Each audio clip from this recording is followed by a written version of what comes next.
Tesla stock on 29 November. Let's start step by step. If you are new to this video, don't forget to subscribe and like. On 210, from 210 until it reaches 400. Okay, this is going to be difference about 190 or 185.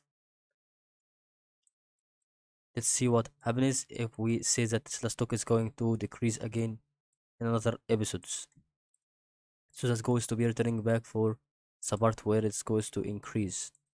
Okay, hope you benefit from what we would explain here. So I think if we went for one day updates, it's supposed to be little front a little bit. It's supposed to give you division of the waves, every wave by 6 to give you 6 waves instead, or 6 candles instead on one candle. So the every 6 candles are going to be moving with each other in form of this form, and then it increases in momentum next time. Hope you benefit from this video.